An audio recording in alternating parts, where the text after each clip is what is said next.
My name is Jimmy. What's up, everyone? Jimmy here, and I'm going to be giving my thoughts on the Bethesda press conference from E3 that came out yesterday. And I'm going to try to talk about it as close as they said this stuff as I possibly can. Well, it first started off with them showing off a brand new trailer for Rage 2, which never played the first game, but after watching this trailer, I'm actually very interested in checking out the first one. Because I think the time that Rage came out, it just didn't seem appealing to me. But now I want to give it a shot, just to see whether or not I would like it. And then if I end up liking it, I could end up playing the sequel. So I guess that's one good thing that came from their press conference. Got no Bethesda game to play. But after that, they had baked a handful of announcements. Two new franchise games, Wolfenstein Youngbloods and Doom Eternal, which they're two game series I have not really been into. I've mentioned in an old video of mine that last time I played the Doom game, it was the one back on the N64. But I think with the last one serving as a sort of reboot to the series, I would definitely want to try to check out Doom and probably Wolfenstein as well. Because of the fact, yeah, I'm more into shooters now than, so many years ago, And also, like, VR versions of games, like a new standalone Wolfenstein VR, and you can now you'll be able to play Prey in VR, as well as, them releasing a new Game Plus and other DLC to go along with that. So I thought that was kind of cool, because that game will be so much more creepy feeling playing that in VR. I'm pretty damn sure of that. But now going from there, we go to the point where it's something that everyone cares about. Which the first thing being that they showed off Fallout 76, and sort of good news and sort of bad news at the same time. The good news is that Fallout 76 is not an MMO, but it will require a constant internet connection to be able to play. I guess the best example is that it's something like Destiny or GTA Online, where you're in like servers with other players. But my real question is this going to be a game just to be able to play at all? Will you be required to have Plus? Because I know on the whole multiplayer on Plus, it's only free to play games that you don't need it for. But what about a game like this? I mean, I don't think it would be right to just require people to have Plus on top of it, because, I mean, not every single person's going to be able to afford it. I don't even have Plus. I haven't had it since, like, August.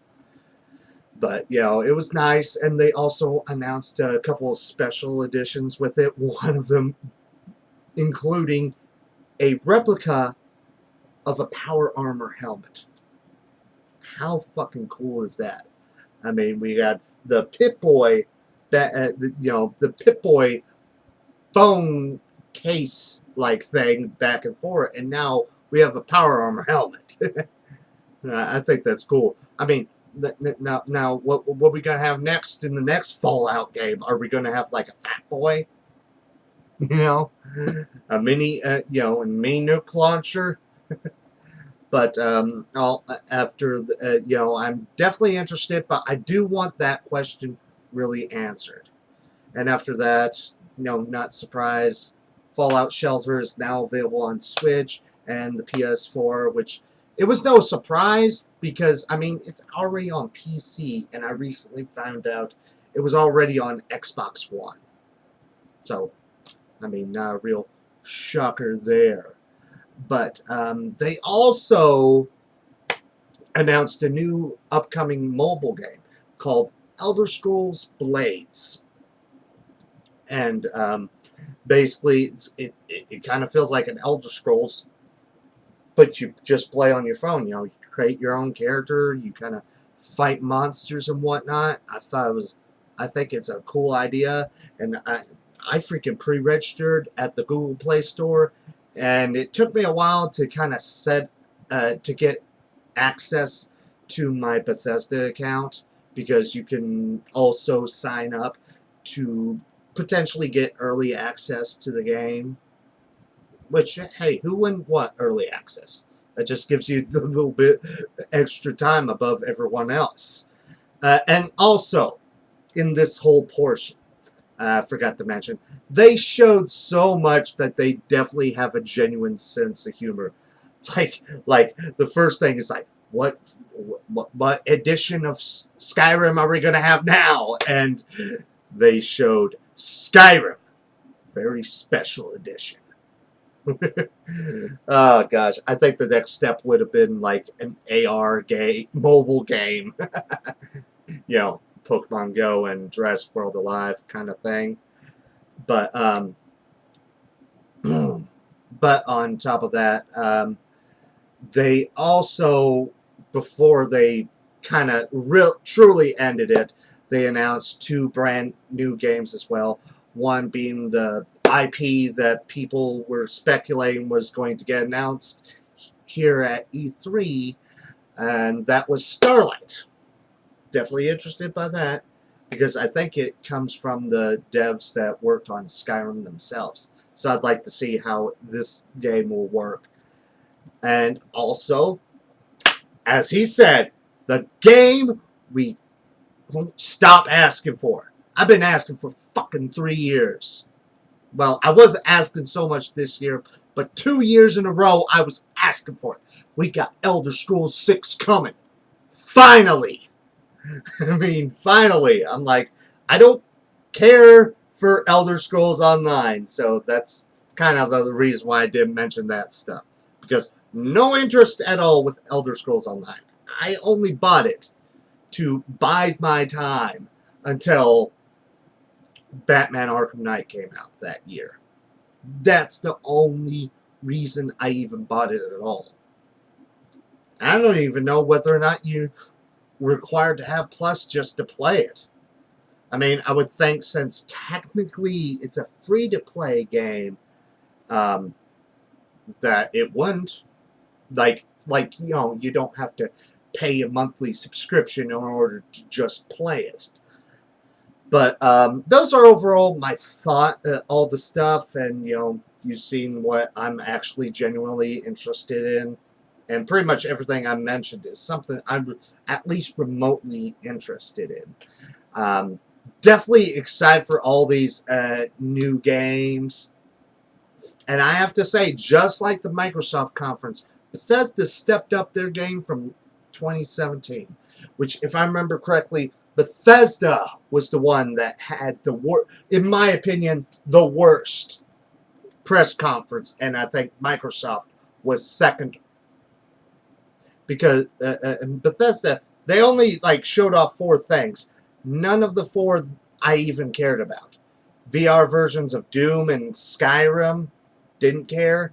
I think it's ridiculous to charge people to just freaking force people to buy a game again. But then again, there are people that are gullible like that. But I think it would have made more sense to just have it as like an addition to the already current gen game. As well as, like, last year they showed off a new Wolfenstein, and also, gosh, whatever the heck that horror game's name, Evil Within 2. Which, you know, neither of those sequels did I even care for at the time.